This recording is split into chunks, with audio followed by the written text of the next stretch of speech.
Bonsoir et bienvenue à chacun pour cette soirée GPS pour la famille. Le GPS pour la famille se propose de mettre à la disposition des parents des outils pour nourrir la réflexion sur les sujets d'éducation, pour contribuer ainsi à faire émerger, à consolider une ambiance familiale harmonieuse et sereine. Le GPS pour la famille, c'est toute une équipe au service de vos familles, de vous parents et de vos enfants. Ce soir, nous avons un GPS sur le sujet des talents, comme vous pouvez le voir à l'écran. Comment aider vos enfants à développer leurs talents? Kitri Didier va nous montrer que chacun de nos enfants est unique et irremplaçable, avec une mission personnelle. Kitri va donc nous aider à les détecter, les valoriser et à repérer leurs préférences comportementales naturelles. Je ne vous en dis pas plus et je te laisse la parole, Kitri, pour te présenter. Merci Emmanuel. Bonsoir à tous. Donc, je suis Kitri Didier. Je suis mère de famille. J'ai 4 enfants. Voilà, avec Jean-Sébastien, nous sommes mariés depuis 21 ans. Je suis également coach professionnel. Donc, j'accompagne les personnes et les entreprises, les équipes dans l'atteinte de leurs objectifs professionnels. Donc, pour cela, j'ai un cabinet qui s'appelle Aura Coaching. Et je suis également présidente de l'association des femmes ordinaires, les femmes ordinaires, qui a pour objectif, qui a pour objet d'accompagner toute femme dans la découverte de ce qu'elle est et de sa mission extraordinaire qui est d'être une femme, tout simplement.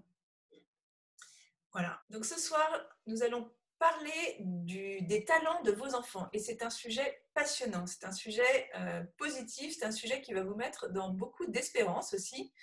Et j'espère dans une dynamique positive en famille. Alors, en guise de plan, voilà 4 points pour traiter de ce sujet ce soir. Donc d'abord, une courte introduction avec un jeu. Je vais vous faire prendre un papier et un stylo, donc vous pouvez déjà préparer ça. Ensuite, je vais vous donner la définition de qu'est-ce qu'un talent, pour qu'on parte d'une définition commune et puis que cette définition, vous puissiez l'intégrer, voilà, la faire vôtre aussi. Ensuite, je vous donnerai quelques éléments pour repérer et faire grandir les talents de votre enfant. Et enfin, une liste de talents sur laquelle je ne vais pas m'éterniser parce que vous pourrez photographier le PowerPoint ou mettre sur pause si vous revisionnez cette vidéo et lire cette liste de talents. Alors, d'abord, un petit jeu. Je vous propose donc de prendre une feuille et un stylo et d'écrire votre nom, votre prénom et de signer sur cette feuille. Voilà, vous écrivez n'importe où sur cette feuille, votre nom, votre prénom et vous signez. Voilà, je vous laisse le faire. Je vous propose maintenant de prendre le stylo dans l'autre main, de prendre le stylo dans cette main qui est moins habile, a priori, et de reproduire cet exercice. Donc, je vous propose d'écrire votre nom, votre prénom et de signer. Voilà, là, j'imagine qu'il vous faut peut-être un petit peu plus de temps, de concentration et d'effort. C'est bon pour vous? Ok. Donc, par cet exercice, vous avez expérimenté, voilà, de façon un peu métaphorée aussi, qu'est-ce qu'un talent et qu'est-ce qui n'est pas un talent.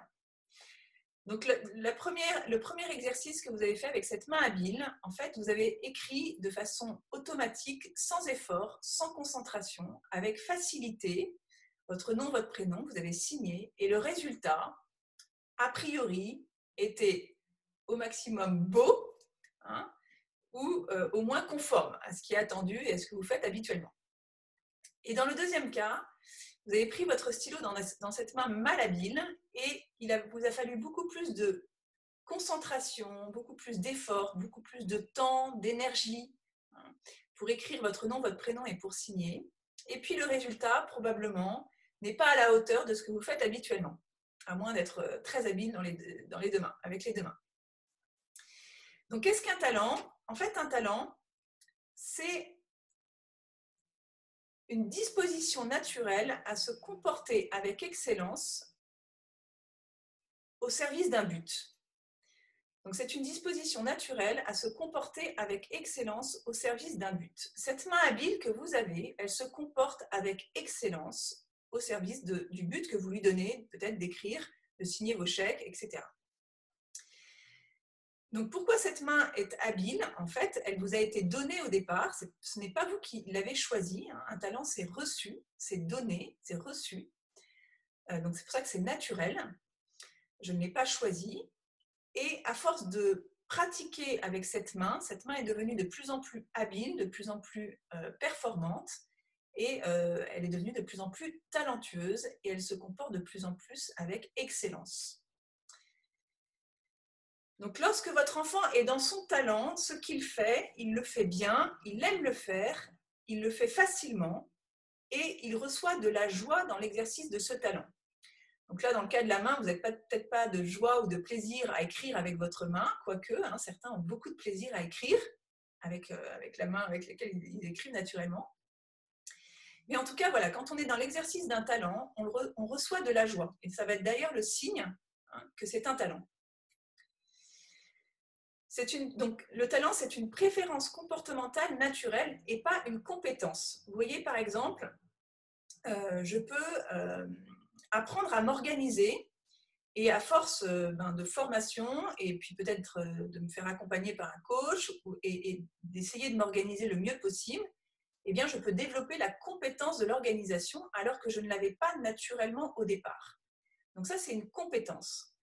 En revanche, un talent, c'est une préférence comportementale naturelle. Ça veut dire que depuis que je suis née, en fait, j'ai cette facilité naturelle qui va se déployer tout au long de ma vie sans que je m'en rende compte pratiquement. C'est pour ça que c'est important de détecter les talents et de apprendre à les reconnaître parce que c'est tellement naturel qu'on ne les repère pas.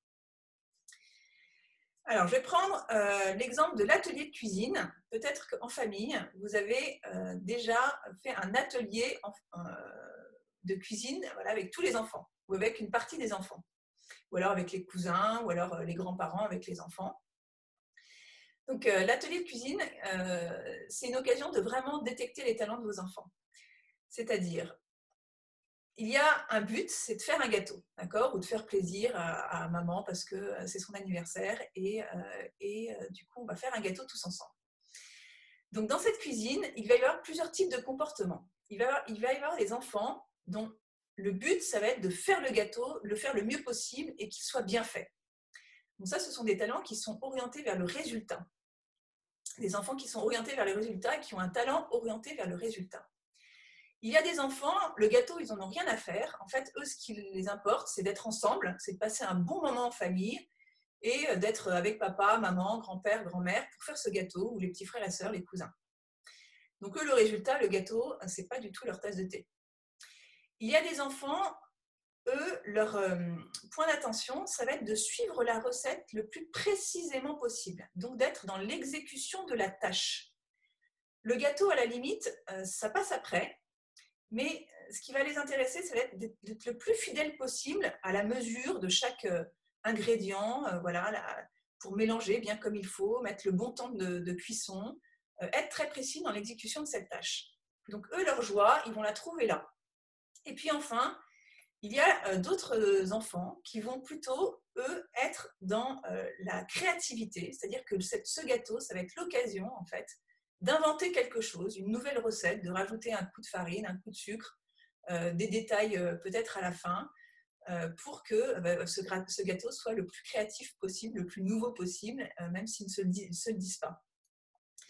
Donc, dans cet atelier de cuisine, eh bien, vous allez pouvoir repérer quels sont les différents talents de vos enfants. Donc, des talents qui sont orientés vers des résultats, des talents qui sont orientés vers les personnes, des talents qui sont orientés vers les tâches, l'exécution de tâches fidèles, et des talents qui sont orientés vers la créativité, l'innovation et l'apport de nouvelles idées. Donc, pour vous aider à repérer ces talents, on peut réfléchir à quand mon enfant agit, eh bien, quel est son rapport au temps? Voilà. Est-ce qu'il agit par rapport toujours au passé? Est-ce qu'il agit ici et maintenant? Ou est-ce qu'il agit toujours avec un coup d'avance parce qu'il se dit toujours qu'est-ce qu'on va faire demain? quel est le projet pour ce week-end, pour les vacances. Il est toujours occupé de savoir ce qui va se passer demain. Donc, ça va donner des talents d'enfants qui vont être plutôt structurés ou plutôt flexibles, plutôt structurés par rapport au temps, par rapport à l'espace, ou plutôt flexibles et souples, c'est-à-dire avec cette grande capacité d'adaptation parce que je suis plutôt orientée vers l'avenir. Ensuite, un autre critère, c'est par rapport au but. Est-ce que vos enfants ont un but, Est-ce qu'ils savent ce qu'ils veulent? Ou est-ce qu'ils ont plusieurs buts? Ou est-ce qu'ils n'ont pas de but du tout, voilà. Donc ça va leur donner des talents différents. Voilà, l'enfant qui a un but, c'est un enfant qui va être orienté résultat, qui va avoir cette détermination à aller jusqu'au bout des choses pour accomplir ce qu'il s'est proposé. L'enfant qui a plusieurs buts, c'est peut-être l'enfant qui est très créatif. Il voit plusieurs choses à la fois, il poursuit plusieurs choses à la fois. On a l'impression que c'est un enfant peut-être éparpillé, dispersé, et en fait, il est très créatif. Et puis l'enfant qui n'a pas de but, eh bien, c'est un enfant qui est peut-être très concentré sur les tâches, l'exécution des choses fidèles, ou très concentré sur les personnes. Donc c'est difficile de se fixer pour lui un but et de savoir ce qu'il veut. Le rapport à la réalité, c'est un troisième critère qui peut vous aider à repérer les talents de vos enfants. Voilà. Est-ce que mon enfant a les pieds sur terre? Il est ancré dans le réel. Voilà. Est-ce que quand je l'appelle à table, il arrive, il est là, et puis quand il mange, il se régale de ce qu'il y a dans son assiette, il est ancré dans ce qu'il vit? Ou est-ce qu'il a la tête au ciel et il vous parle très souvent du ciel, de l'astronomie, il vous pose 10 000 questions et le repas n'est pas l'occasion de goûter un nouveau plat et d'exercer ses 5 sens, mais c'est plutôt l'occasion d'une discussion pour refaire le monde et être dans les idées. Et enfin, le dernier moyen de repérer les talents de vos enfants, c'est son mode de relation. Est-ce que c'est un enfant qui va être plutôt en retrait, qui va se trouver de l'énergie et qui va trouver du repos en contact avec son intériorité? Ou est-ce que c'est plutôt un enfant qui va trouver de l'énergie et du repos, entre guillemets, au contact des autres? Et ça, vous pouvez le voir tout simplement quand vos enfants ont un coup de blues. Est-ce qu'ils ont besoin d'être seuls ou est-ce qu'ils ont besoin d'être avec les autres? Donc, le chemin pour faire grandir les talents de vos enfants. En effet, on a détecté quelques talents, on commence à observer nos enfants et comment encore plus détecter ces talents et faire grandir ces talents. Alors, ce chemin, en fait, d'abord, il faut bien comprendre quel est ce chemin de croissance des talents. D'abord, vos enfants ont des préférences personnelles, donc des prédispositions, des dispositions naturelles. On peut appeler ça aussi des facilités naturelles. Voilà, tel enfant, par exemple, il prend facilement la parole en public. Tel enfant, par exemple, il prend facilement des initiatives. Tel enfant, par exemple, quand je lui confie une tâche, il va la faire très bien jusqu'au bout et puis il a peut-être besoin d'être seul pour la faire. Par exemple, on pense à l'enfant qui joue au Lego pendant des heures dans sa chambre tout seul et qui va vraiment aller jusqu'au bout du mode d'emploi du Lego pour produire un Lego à la fin absolument incroyable de détails et de techniques. Donc, cet enfant a des prédispositions, des facilités naturelles. Nous, en tant que parents, il va falloir lui donner des occasions de pratiquer en fait ces dispositions naturelles. Pourquoi? Parce que c'est par répétition d'actes, tout comme les vertus, c'est par répétition d'actes que l'enfant va devenir de plus en plus excellent dans ce qui lui est le plus naturel. Répétition d'actes et formation. Bien sûr, on peut aussi prendre des moments pour former nos enfants. Par exemple, imaginons qu'on a repéré qu'on a un enfant qui est doué pour la prise de parole en public. On peut le reprendre quand il a fait un discours devant les grands-parents à l'occasion d'une fête familiale. On peut avoir un petit temps de formation avec lui avant, après, et l'aider à s'améliorer, lui donner des petits conseils. Ce n'est pas des grandes formations, mais c'est des formations dans le cadre familial. Ensuite, donc l'enfant va goûter à l'excellence. Donc l'excellence, ça veut dire que ce qu'il fait, il le fait bien et il le fait au service de quelqu'un, de quelque chose, et il va goûter à cette excellence. Donc là, on va le voir après. le parent va avoir une très bonne place pour reconnaître cette excellence. Je vais en parler juste après. Et ensuite, il va goûter à cette joie et à cette confiance. Donc, c'est cette joie qui lui est donnée de mettre au service ses talents et à cette confiance qui grandit dans le fait qu'il a sa place, qu'il a une place unique et personnelle, qui lui est donnée aussi par la mise au service de ses talents, au service des autres et au service de quelque chose. Donc voilà le chemin d'excellence, une disposition naturelle, de la pratique, de la reconnaissance et de l'excellence, de la joie et de la confiance. Donc chacun de nos enfants, chacun de vos enfants a des atouts différents, et malgré ses efforts ne peut pas exceller en tout. Donc bien sûr, il y a des lieux de fragilité, des domaines dans lesquels il piétine, et nous, parents, on peut passer beaucoup de temps à corriger les fragilités et corriger les domaines dans lesquels il piétine. Et pourtant, pour faire grandir un enfant, voilà, il y a une balance à faire grimper, les domaines dans lesquels il piétine, et puis les talents dans lesquels il excelle. On peut aussi passer beaucoup de temps à faire développer les talents, parce que ça va être un levier très fort, justement, pour combattre ces fragilités, accueillir ces fragilités et puis les faire grandir. Donc chaque enfant a sa voie d'excellence, des voies d'excellence dans lesquelles il apprend avec facilité et avec plaisir et où il est en mesure d'atteindre aisément des résultats supérieurs à la moyenne. Chacun de nos enfants a des voies d'excellence, chacun d'entre eux. Donc c'est celle-ci qu'il faut repérer et emprunter pour accompagner peu à peu nos enfants vers leur mission unique et personnelle. Pourquoi ? Parce qu'en fait, quand un enfant aime faire quelque chose et qu'il sait le faire, il accomplit quelque chose pour lequel il est fait. Et vous voyez, ce schéma, en fait, montre ce chemin vocationnel, peut-être une vocation professionnelle, peut-être une raison d'être professionnelle, une raison d'être même dans la vie de tous les jours, qui va se dégager du fait que ce qu'il fait, il le fait bien, il sait le faire, il le met au service de quelque chose ou de quelqu'un, d'une cause, d'un travail, et en cela, il va accomplir quelque chose pour lequel il est fait. Alors, ce petit schéma peut nous aider aussi à repérer d'autres domaines. Par exemple, quand un enfant aime faire quelque chose, mais qu'il ne sait pas le faire.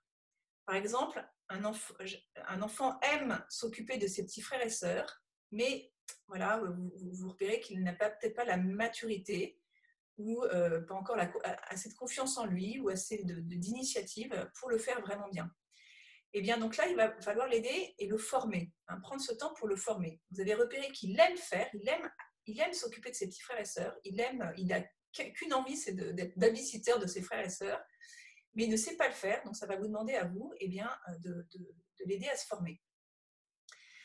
Le cas de l'enfant qui sait faire quelque chose, mais il n'aime pas le faire. Donc il sait débarrasser la table, mais il n'aime pas le faire.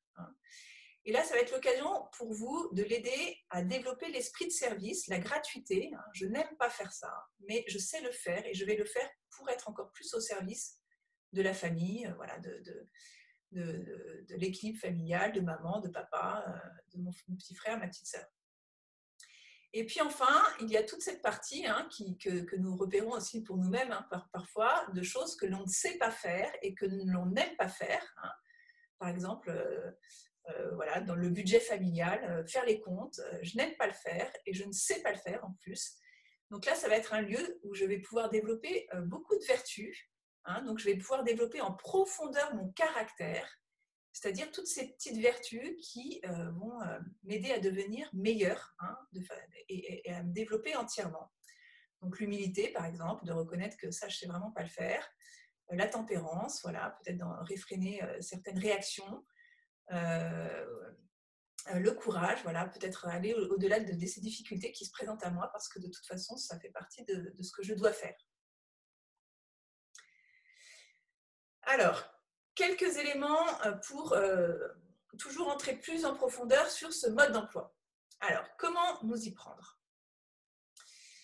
D'abord, observer nos enfants et nous émerveiller. En fait, de faire grandir les talents de nos enfants, cela demande vraiment de les observer dans la vie quotidienne, dans la vie de tous les jours, et de nous émerveiller. En fait, cette attitude première d'émerveillement par rapport à nos enfants, hein, elle est vraiment la source de la découverte des talents de nos enfants.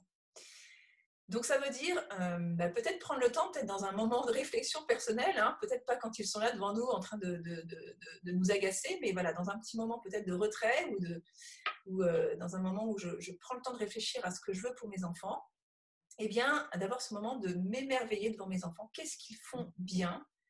Et puis en quoi aussi ils sont uniques, voilà, un vrai cadeau, et c'est un moment essentiel pour ensuite aller vers leur talent. Ensuite, très concrètement, repérer donc, qu'est-ce que mon enfant fait bien, facilement, qu'est-ce qu'il aime faire, hein. Donc, c'est ces petits critères qui vont vous faire dire que c'est un talent. Il le fait bien, il le fait facilement, il aime le faire, il y a de la joie. Et ça, dans la vie, et les activités très ordinaires. Pourquoi? Parce que les talents dont je parle, ce sont des talents qui vont se déployer dans la vie ordinaire, donc dans les activités familiales, dans la vie familiale, qui va du lever le matin jusqu'au coucher le soir, et qui passe par toutes les tâches familiales, et puis aussi les devoirs, l'école, les activités avec les amis. L'observer dans sa fratrie, au milieu de ses amis, de ses cousins, puisque ces talents, ils sont principalement relationnels, c'est-à-dire qu'ils sont au service des autres, hein, il va falloir les mettre au service des autres. Donc voir comment il interagit, comment, voilà, ce par quoi il est motivé, attiré. Voilà, est-ce que c'est plutôt d'aider quelqu'un? Est-ce que c'est plutôt de faire avancer les choses? Est-ce que c'est plutôt de rendre service dans les détails? Est-ce que c'est plutôt d'imaginer des projets? Voilà. Ensuite, prendre des risques, hein, donc entrer dans la confiance, donc confier à mes enfants, à mon enfant, des petites missions adaptées à son âge et à ses préférences. Alors bien sûr, il y a tout un tas de services en famille que l'on doit faire même si on n'aime pas les faire, hein. C'est le lieu de l'exercice de beaucoup de vertus. Mais c'est vrai que vous pouvez aussi réfléchir, hein, prendre ce temps pour réfléchir à, pour cet enfant-là, qu'est-ce que je peux lui confier comme mission qui est adaptée à son âge et à ses préférences comportementales naturelles, donc et à ses talents. Voilà, quelles sont ces occasions de répéter des actes dans ses talents que je vais lui donner. Et le plus possible, relier ses talents au don de soi pour quelqu'un ou pour quelque chose. Voilà. Ça, tu vas le faire pour maman, tu vas le faire pour notre famille, tu vas le faire parce que après le repas sera bon. Tu vas le faire, voilà, aussi le relier à des choses concrètes ou à des personnes. Voilà, on peut aussi repérer et faire pratiquer les vertus qui soutiennent les talents de nos enfants. Par exemple, je reprends l'exemple de l'enfant qui veut aider ses frères et sœurs. Peut-être, tiens, si tu veux t'occuper de tes frères et sœurs, peut-être que la petite vertu de patience va pouvoir t'aider. Hein, et comment tu peux exercer la patience pour être vraiment encore plus dans le soin de tes frères et sœurs. Et enfin, donc valoriser, donc ça c'est tout au long de ce mode d'emploi, hein, valoriser beaucoup nos enfants dans le lieu de leur talent. Pourquoi? Parce qu'en fait, comme ils aiment faire ce qu'ils font, si on les valorise, il va y avoir vraiment un effet très puissant de la valorisation sur ces talents. Donc donner des signes concrets de reconnaissance liés directement à ce qu'il a fait de bon. Voilà, par exemple, je vais vous en donner des exemples. Par exemple, Lucas, quand je t'ai vu faire ça, eh bien, j'ai remarqué que tu le faisais super bien. Et en plus, grâce à toi, la famille était plus sereine. Voilà. Quand je t'ai vu trier les affaires dans le placard et ranger tout le placard, eh bien, tu l'as fait super bien. Tu l'as fait particulièrement bien. Grâce à toi, toutes mes boîtes de conserve sont ordonnées. Et grâce à toi, eh bien, on va trouver les affaires beaucoup plus facilement et savoir ce qui manque en 1 minute. Donc, donner des signes concrets de reconnaissance liés directement à ce qu'il a fait. Hein. Par exemple, tu es génial, c'est un beau signe concret de reconnaissance, mais c'est une reconnaissance inconditionnelle, alors c'est nécessaire, mais dans le cadre de faire grandir les talents, ce n'est pas suffisant. Voilà, il va falloir vraiment relier nos merci, nos signes de reconnaissance de ce qu'ils ont fait de bon à ce qu'ils ont fait vraiment. Les relier à la réalité avec sincérité. Et enfin, oui, pardon, je peux rajouter ce petit point, c'est qu'on peut les aider aussi dans la progression des motivations. Hein. Forcément, ce qu'ils aiment faire, si on ne les accompagne pas dans leur motivation, il peut arriver qu'ils le fassent pour eux, en fait, parce qu'ils aiment le faire. Donc, c'est facile par exemple, c'est facile de faire le repas à maman parce que moi, j'aime le faire, donc je le fais parce que j'aime le faire. Donc, je le fais pour moi. Hein. Donc, on peut, nous, parents, les accompagner dans la progression de leur motivation. Voilà, je le fais parce que ça me fait plaisir. Je le fais parce que il y a quelque chose en moi qui se réalise quand je le fais, ou je le fais pour les autres. Hein. Et ce chemin, ça pourrait faire l'objet d'un GPS pour la famille, hein, d'accompagner les motivations de nos enfants. Voilà.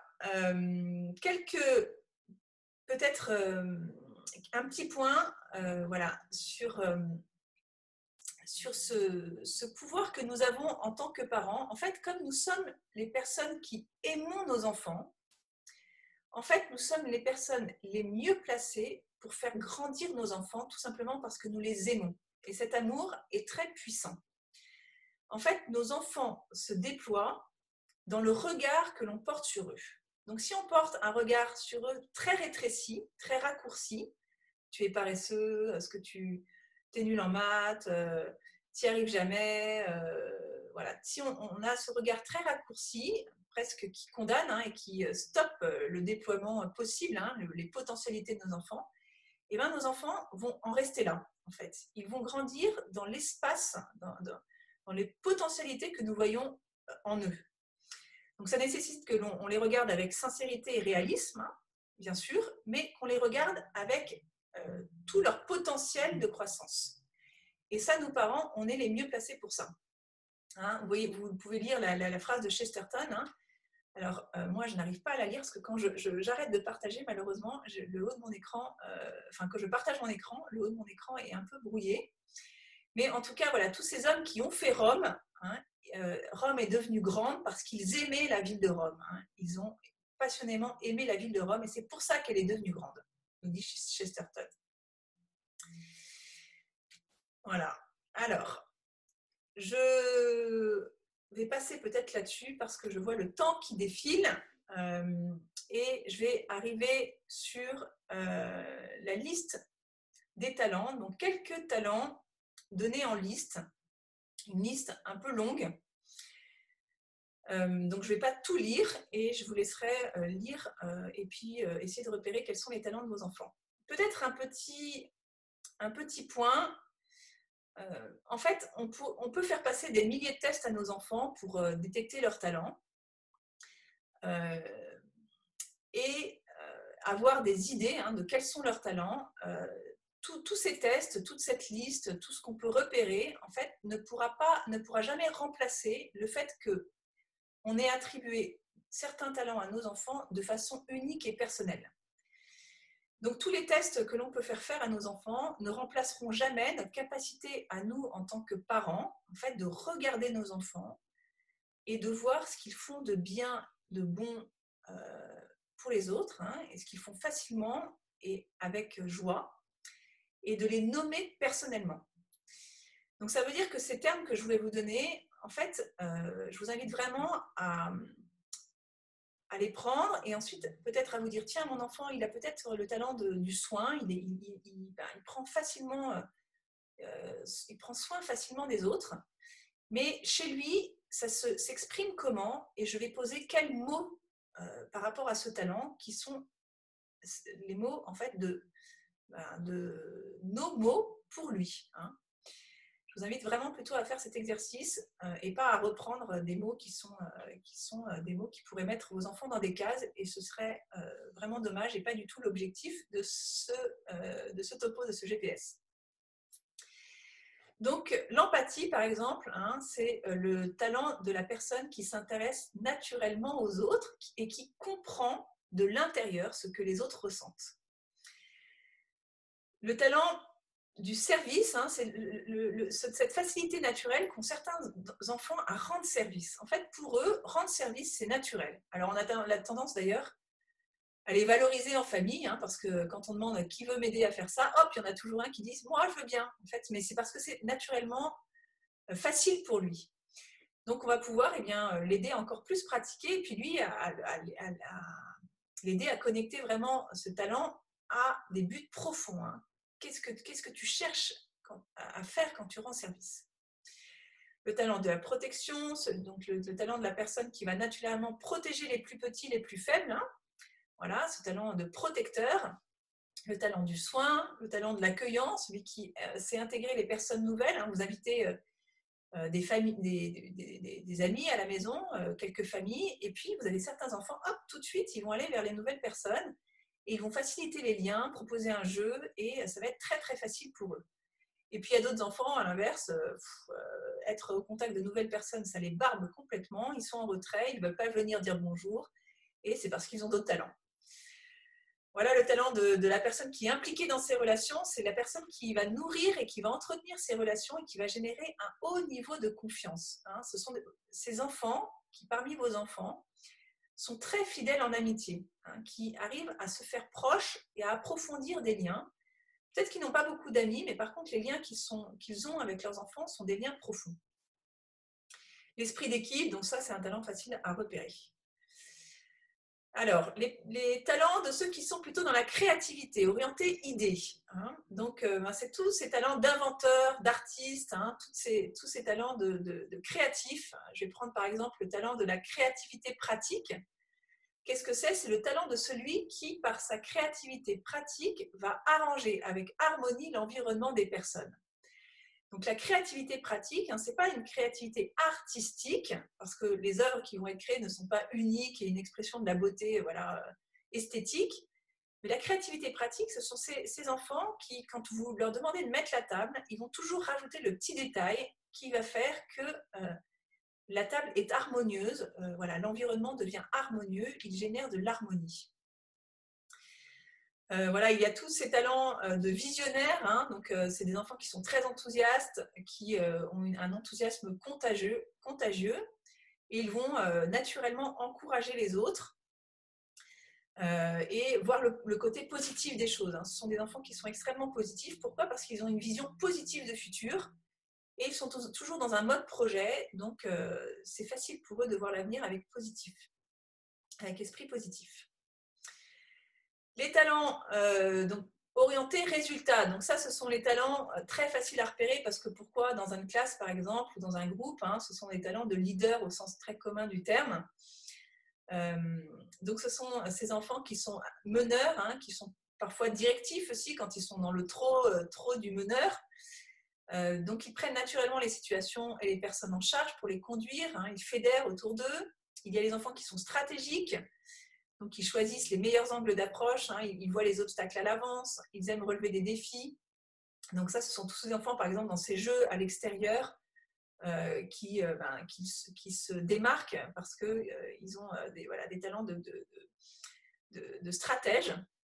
Il y a les enfants qui sont orchestrateurs, donc ils savent gérer plusieurs choses à la fois. Hein, ils ont en tête le but.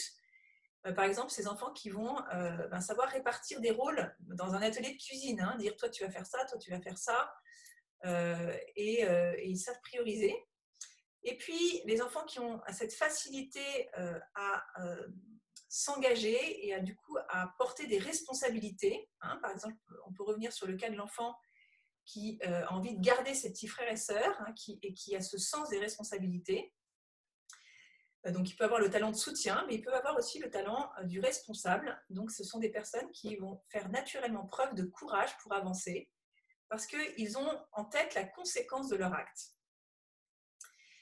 Dernier type, ce sont les talents orientés tâches. Et on finira avec cela. Donc, il y a tous ces enfants qui aiment les faits, qui ont besoin de sécurité. En fait, ces enfants, ces talents, on va les repérer parce qu'ils ont besoin de sécurité et ils génèrent autour d'eux de la sécurité et de la fiabilité. Hein. Donc, ils sont parfois un peu distancés de leurs émotions, mais ils sont fiables. Hein. On pourrait croire qu'ils sont froids, mais en fait, ils sont fiables. Donc, il y a les analytiques, il y a les disciplinés, il y a les travailleurs. Hein. Par exemple, le talent de travailleur, c'est celui qui est concret, qui va jusqu'au bout des choses et qui va fournir naturellement beaucoup d'efforts pour y arriver. Hein, il est consciencieux, rigoureux, on pourrait dire qu'il est besogneux, mais en fait, il a ce talent de travailleur.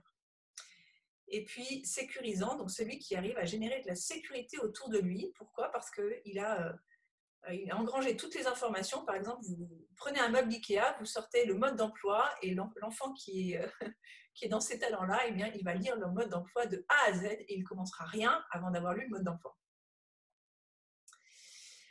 Voilà pour finir peut-être donc sur ce thème des talents, peut-être vous redire à quel point en fait en famille, cet exercice de repérer les talents de vos enfants va être un exercice joyeux et qui va vous donner beaucoup d'énergie.